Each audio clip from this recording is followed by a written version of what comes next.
Hello and a very warm welcome to the Daily Grind here on Latte Firm. It is Thursday, the 25th of September, and the bomber of all bombers has been dropped today. William Saliba is set to sign a new deal at Arsenal Football Club. What a wonderful way to go into your evening and to go into the weekend that awaits. I'm delighted to be joined by James.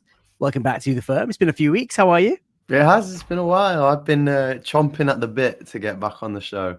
As you know, I always love coming on. And yeah, we've both been busy. You've had a stacked full of guests, no space for me. Finally, I've made my way back on. But yeah, what a good day to come back on. And speaking of bombers, I hope everyone remembers that special day when Eze first came in. Oh, do you remember? I was gonna try and sort of pull your leg again, but let's not, because I did do that successfully in a show subsequently. You talk about guests and stacked, and how much content we're putting out. Just to let people know, you and I are contemplating a new pilot sort of show where we're going to go live on the whistle after games. And I really want to get people's thoughts on this. So those of you that have been watching Latte Firm and those of you that watch other channels and the sort of content that you might want to see after the whistle of a game. I know I do my match reaction videos, but they're normally 3-4 hours into the night once I've gotten home from a game or once I've had time to contemplate. But James, this is something that I think we want to give a whirl, don't we? Yeah, why not? And I know, it's no secret that other people do a similar thing, but I'd like to think that we have our strengths, they have their strengths, and we'll bring something different to the table, which is a very raw and authentic fans perspective where we're not the biggest tacticos in the world, but we will see it and say it as we think it. And who knows how long the show will be? It depends on how long people want it to go on for. But yeah, we're very happy. Just a post-match debrief is the way I kind of see it. That feels right for us two and for whichever guests we have on. But yeah, just a de-steam for a 10-15 minutes after the game. Something like that is how I envision it. I think it sounds like a swell idea. So let me know. A warm welcome to all of our channel members, Patreon members, and of course the chat. Keep the chat active. I'm aware that Europa League football is currently underway, so we will get through tonight's content. And tonight's content looks like this. William Saliba signing a new contract.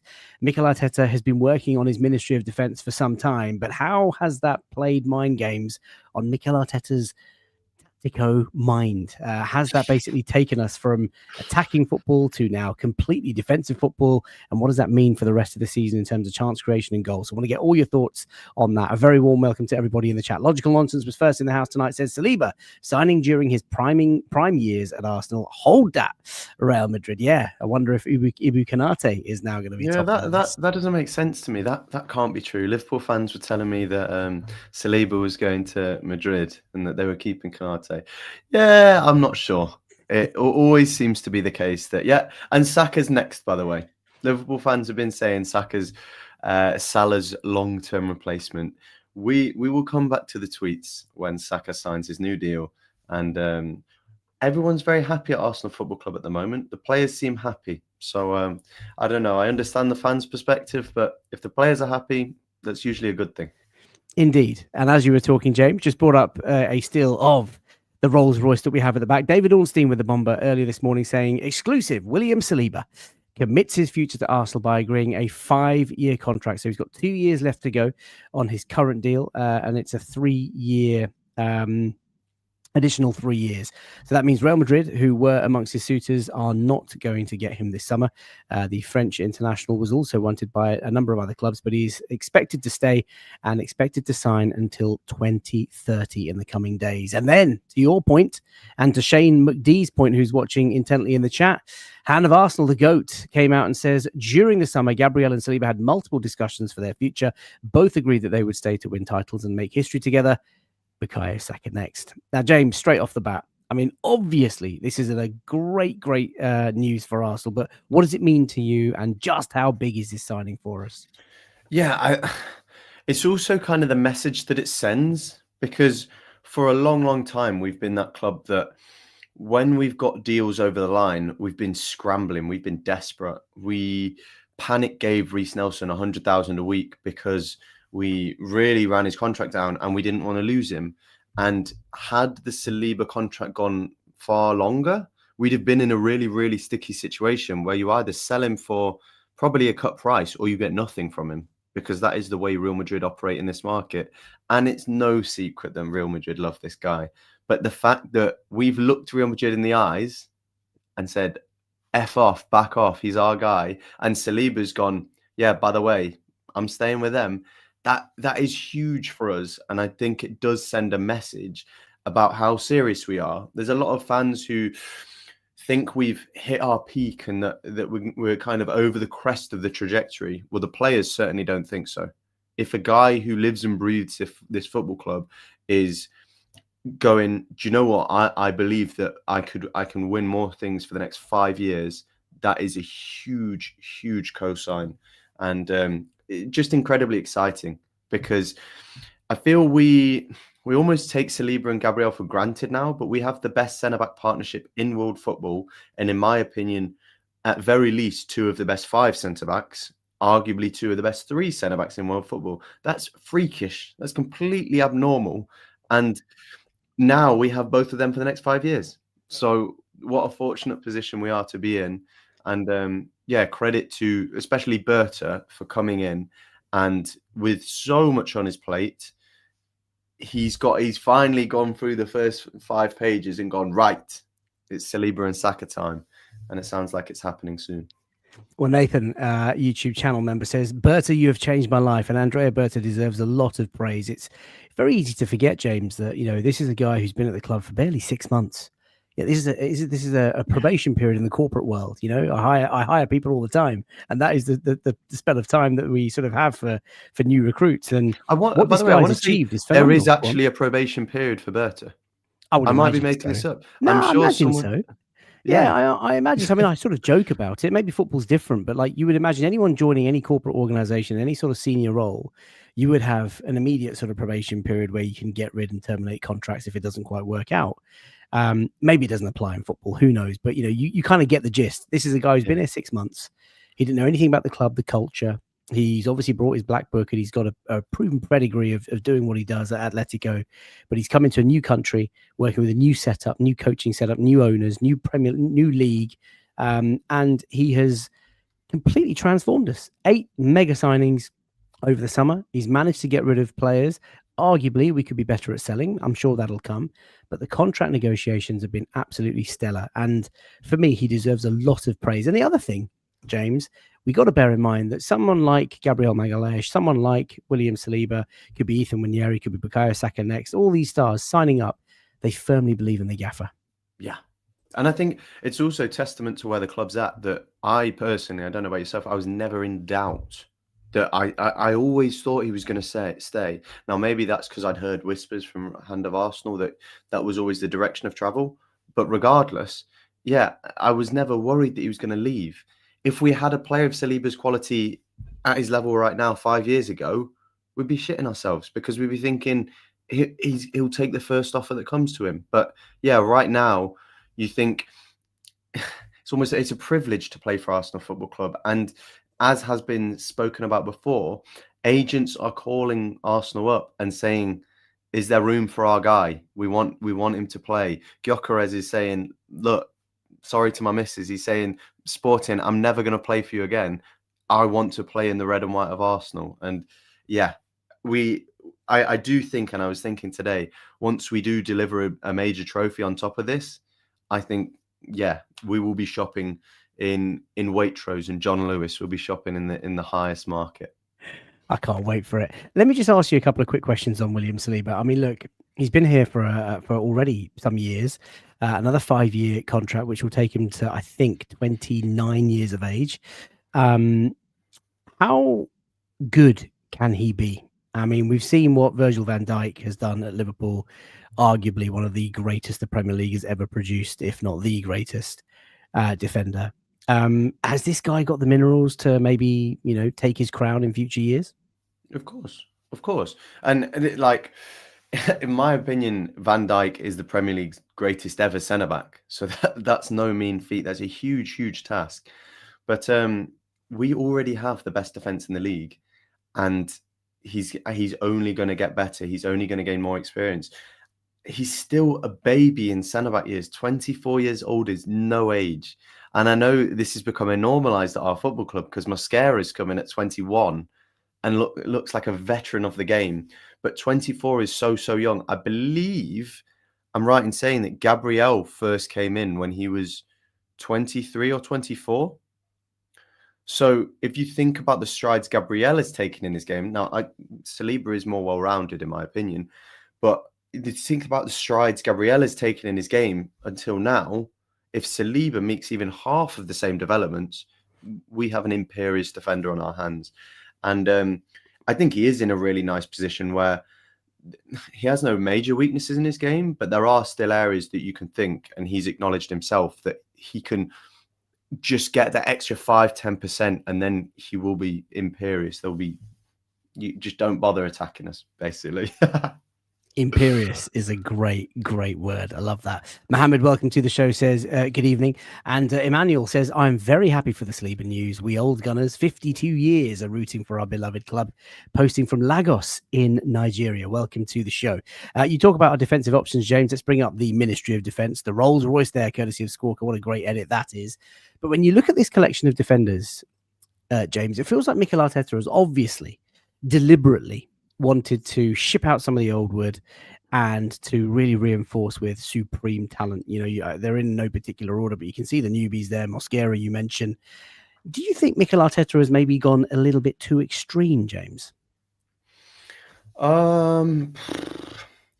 Difficult, because I still think our midfield and attack depth is strong. I think also just the nature of defenders, it's far easier to sign a defender of that quality. Like Mosquera's 13 million. We also spent 11 million on Norgard.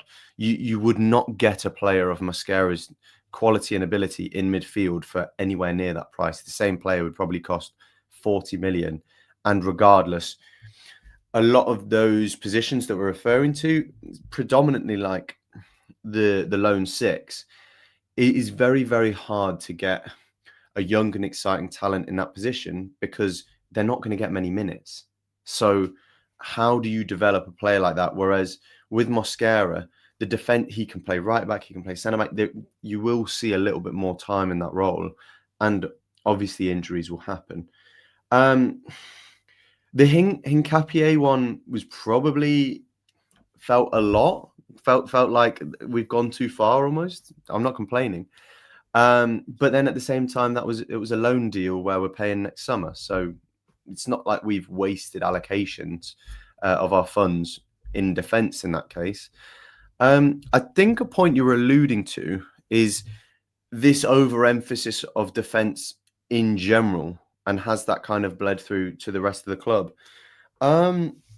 Yes, I think, but I don't think it's specifically down to the defence side of things. I think it's this, the way I try and describe it is this control. We want to control everything. Arteta describes it as we want to dominate all phases, but I think a byproduct of that opinion is that he wants to control all phases and have everything under control. And because of that, we're not taking the risky pass in the first phase. We're not taking the risky pass in the second phase because we don't want to make that mistake. And because of that, because we have less of that chaos ball, I do think when teams defend against us, it's really predictable at the moment. And this is why I brought up this chart just while you were talking, because you've sort of evolved into this conversation about how it's changed the way that we play. A couple of years ago, when we were in the unexpected title race and finished obviously just short of City, I think 5 points at the end, we were playing such good football. Remember that second half of the season where we were just scoring goals and looking fluid in our sort of attacking play? We've now got a squad stacked with defenders, and it feels like there's been a real tactical emphasis on control, domination in terms of possession. Mikel Arteta's taken a lot of criticism for the performance against Manchester City, for the lineup that he played in the first half, but also that we were in control and City were on the ropes, but we couldn't really lay a finger on them, rather than, trying to sort of go for the killer. Can I just? I'll let you finish this. But the chart here is Manchester City touches in the opposition box, the fewest number of touches that City have had in 347 games under Pep Guardiola. Yep. I mean, it's phenomenal. It's so interesting to me, this notion of when it's Arsenal, it's a bad thing, but when it's City, the other way around, so when this time it was a defensive masterclass from City when they had 11 men and it ended up with a draw. When it was Arsenal and we had 10 men and it ended up with a draw, we capitulated. We have no backbone. And the other way around, it was City title winners. They ground out that result in the end. Arsenal don't have the minerals. Now, look, I understand this idea. I didn't appreciate the lineup in the first place. I think we were overly cautious, and a lot of people saw that before the game. I think hindsight makes it a lot easier to say. I think Arteta has gained enough credit in the bank that he can make certain decisions in big games, and a lot of the time you can say, I'll give you the benefit of the doubt. This time it certainly didn't pay off. But also the goal we conceded, we would have conceded also with Eze on the pitch. Yeah. Ironically, we conceded that because we were too attacking, which is not the narrative that people are trying to paint at all. We were too expansive in the first half, which caused us to concede, which caused us to be in a sticky situation because conceding first and then Man City just shut up shop. Whereas there's this notion that Arsenal, we didn't play cautious football per se. We couldn't break City down was the issue. And also we kind of a byproduct of what we've spoken about is players, and this happened against Port Vale, players seem so scared to take shots and to give away the ball. And that is what really frustrates me, because players taking bad shots gets the crowd excited. Even if it's 40 yards out and the crowd goes, shoot, and a player shoots, it might never go in. But if the keeper saves it and taps it over for a corner, the crowd are up and the crowd are excited. If you pass that ball around the edge of the box for another 30 passes, you're not going to get anything. And I don't know what you think. You've been to more games than me this season, but I thought the atmosphere wasn't great against City. And we talk about the 2022-23 season where the football was so good and the fans were buoyed by it and gave back to the players. I didn't feel that in the City game. The players were doing this, but it wasn't really showing on the pitch. Yeah, listen, the atmosphere was a bit flat. We talked about that in the match reaction video on Sunday, which was hugely surprising. But I got to say, look, Mikel Arteta's been criticised for the way he's handled it. He's talked about CEOs and coaches texting him about how wonderful the performance was and how dominant it was. Pep Guardiola sort of tongue in cheek saying, look, I've got to celebrate a draw at Arsenal these days. But you're right. They deployed a low block, something that Rodri and Bernardo Silva and one or two others criticised Arsenal for doing with 10 men, might I add, last season. But look, it is what it is. It's a point against City, and there is a noticeable difference in the way that we play. We'll come back into chance creation in just a second, James. But you mentioned Port Vale. We are through to the fourth round of the League Cup. You were there at the game last night, doing Port Vale away, enjoying your scran pre-game, chips and steak, absolutely elite. What did you make of the game? What did you make of the draw? Yeah, it was great fun. I've been to a few of the bigger away games that are closer to my neck of the woods, but obviously the allocation for games like Port Vale doesn't tend to be great. So I was lucky to be offered tickets by a friend of mine, and it was a fun experience going to a League One ground and seeing the mighty Arsenal there. The game left something to be desired, I think, and I tweeted after the game saying it was a shame that we played in such a manner, and a few people got upset that I was complaining about that.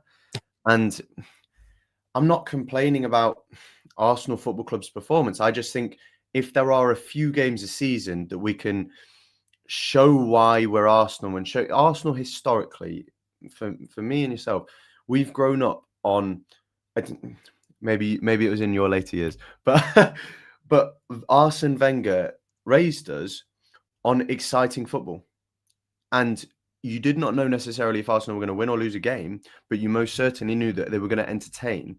Now, football has changed, and I absolutely don't mind playing a very rigid and systematic way to win titles in Champions League. But I would enjoy the few games a season that we play lower level opposition in the Carabao Cup.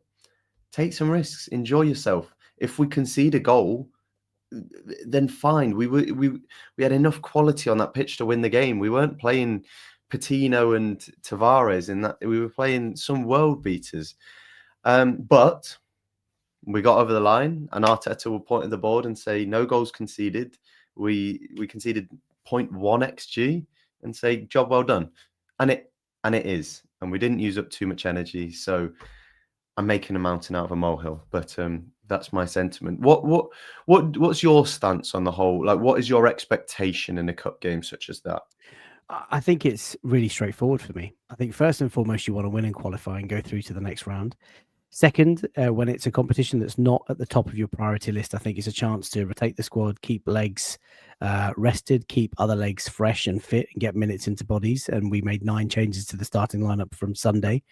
There are players in the squad who haven't completed full 90s. Miles Lewis-Skelly, Christian Norgard, Eberechi Eze. So this is really good things for Arsenal. We've got to do it. Kepa making his competitive debut as well.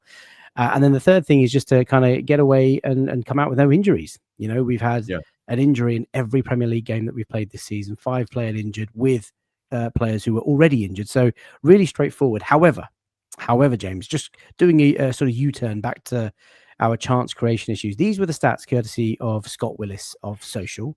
You can see there that we won the game by 2-0, but expected goals against Port Vale, who are bottom of League One, with the team that we played and the talent that we had, 0.9.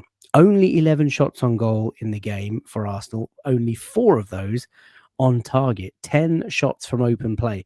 Now look at the possession numbers. 80% possession. More than 4 times what they had, the home team. 801 passes, 193 to Port Vale. The Field Till FC, we absolutely dominated that. Almost 4 times as many final third entries.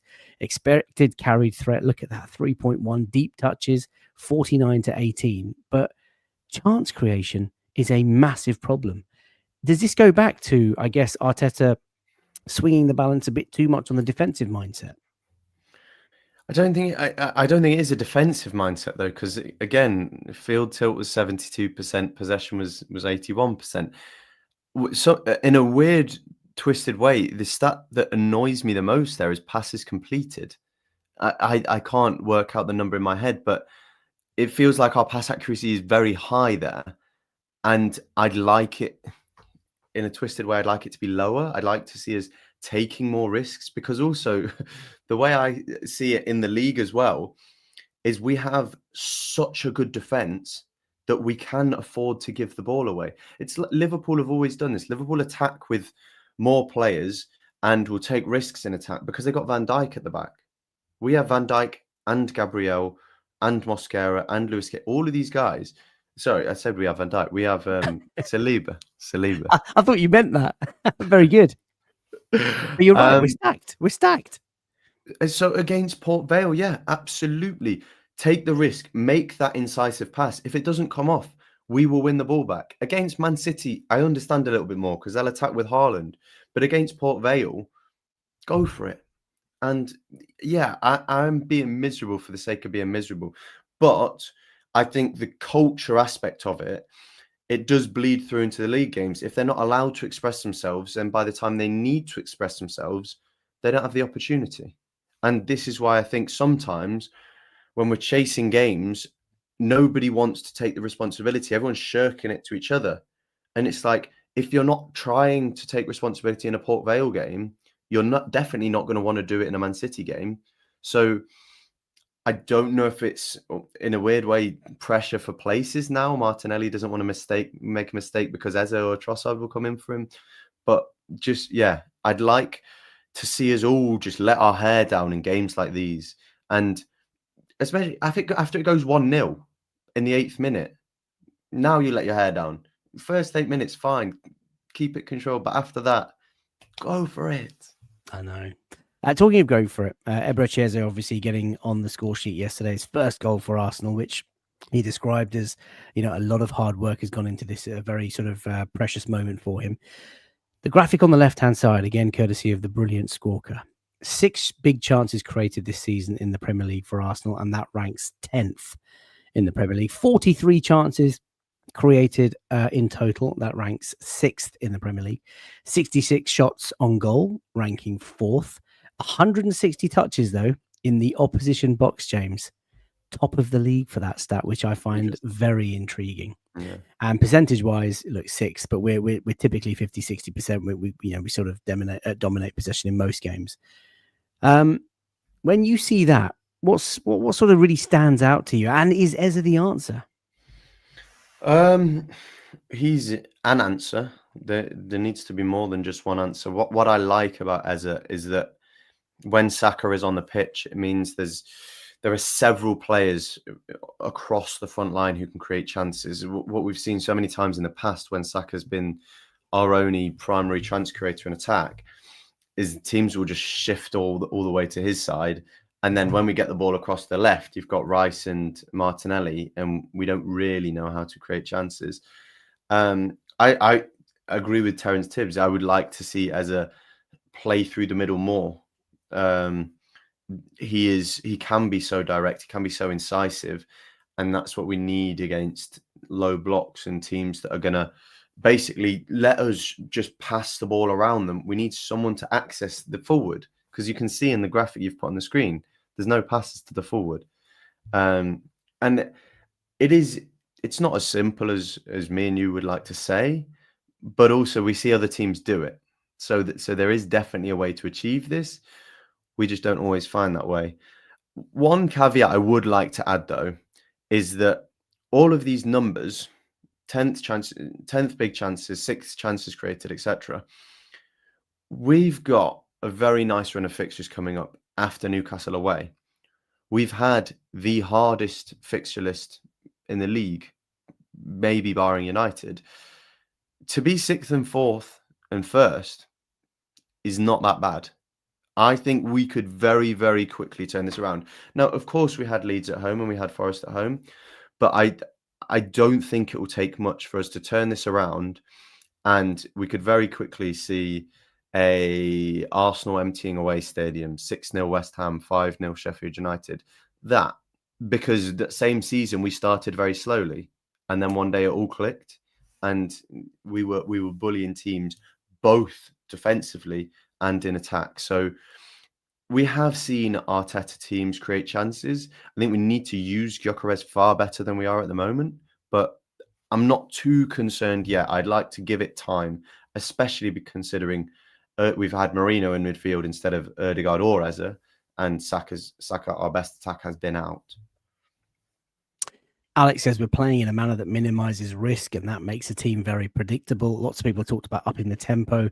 You're talking there about Eze playing a more central role. There's a lot of people out there that want him to play out wide rather than Martinelli, but we shall see what happens. I mean, you talk about the lack of supply to Viktor Gyökeres, and this is where I want to kind of end tonight, James. Viktor Gyökeres, we've got to help him. You know, he scored against Leeds and at Forest at home, this graphic courtesy of TNT Sports, and then the Athletic on the right-hand side showing you touches that he's had in each of his games so far. And what's really interesting is that when you look at the stats of Gyökeres and Haaland, let's say, for Sunday, they both touched the ball about 15 times. They both made the same number of passes. They both had the same number of touches in the box. They both had the same number of pass completion and run completion, all that sort of stuff, distance covered. But Haaland scored, Gyökeres didn't. Now, I know it's not that simple and not that binary, but ultimately the greatest currency for a striker is the number of goals they score. But you could see on that diagram on the previous slide that we're just not getting the ball to him. How do we, I don't want to use the word unlock, but how do we get the best out of Viktor? I mean, Kai Havertz, annoyingly, being injured would have been perfect for the City game and for the Liverpool game, I feel.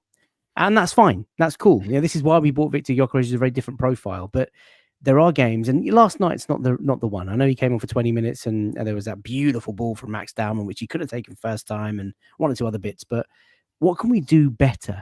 Is it just connectivity? Is it just playing to his strengths? I think it's both ways. I've seen a lot of people blame the team for not providing for him. I think he is still finding his role in this team. Like he does get on the ball, but often when he gets on the ball, maybe he's already done a long bursting run, and by the time he gets the ball, he's tired. He takes not the cleanest of touches. So we've said before, kind of a hybrid of Havertz and Gyökeres would be the perfect player, because if you watch Havertz's link-up play compared to Gyökeres, and I know he's made some really nice touches, and he has done some nice link up. But I think just in general, the speed of mind isn't quite there at the moment, and I do think that comes largely from the associative play, and he's been used to two things. One, he's been used to playing with completely different players, and two, he's been used to playing against completely different defenders. I think, all joking aside, the Portuguese league has been analysed for strength of league, and some of those teams that he was scoring against were allegedly, I'm no expert on this, but were League One standard. So he was up against defenders who were just slower. Now, I more than think he's capable of stepping up to this level, but what he needs to learn is that, okay, you're not going to get that half chance of space. You're going to have to take the shot early, and these small differences. So he definitely can succeed in his current form, but when we're comparing him to Haaland, that's what Haaland excels at so much. Getting shots away when he shouldn't be able to get a shot away, getting that extra half yard, making that long bursting run freakishly fast. If Gyökeres was in the same scenario as Haaland there, he'd be there, but he wouldn't have had those extra 2 strides on Saliba, which meant Haaland was able to put it away. Now, that's a completely unfair barometer to put towards him, one of the best Premier League strikers ever. But when we're talking about the comparison with Haaland, to me, that's the difference. Is that you've got a guy who is mentally and physically 2 steps ahead, and Gyökeres is probably on the same level. Premier League defenders are really, really good nowadays. Yeah, they are. Alex says off topic, but it feels like players like Gyökeres, Eze, Martinelli, we are best suited for the counter, but yet have the tactical predisposition for that. Look, Arteta's got to fine tune. For me, we've seen glimpses though. We have actually. We have, yeah. We're moving the ball a little bit quicker, which is great, which is fantastic to see. For me, it's fairly straightforward. I think there's a connectivity thing here, and there's a familiarity thing here. You got to remember, 9 changes in the team last night, and it's not about last night, but 8 new additions over the summer. And you think about where they've been playing. Mosquera's been playing, Zubimendi's been playing, Gyökeres has been playing. That is practically a new spine. Yeah. And when you've got players on the outside of each of those players, you know, they've got to get to know the chemistry and the fluidity and the movements and the automatisms. We talk about that stuff all the time. I think when that comes, and when the tempo is cranked up a notch, and when our best players are all back, you know, we're missing Ødegaard, White, Saka, Havertz. I mean, these are big players. I think you're going to see much more attacking chemistry from Arsenal. I think you'll see much more, you know, to your point, James, earlier, there will be games where we go and win 3 or 4 or 5. Intent, tempo, yeah, absolutely, Terence. You've just sort of nailed it in the chat. Just to finish it, people are having meltdowns, myself included. I've been dramatic today, but our floor, as bad as it has been so far, according to everyone apparently, is second. I think we're second, having dropped points to Liverpool at Anfield through an absolute screamer of a free kick, and a City game where we were very, very dominant.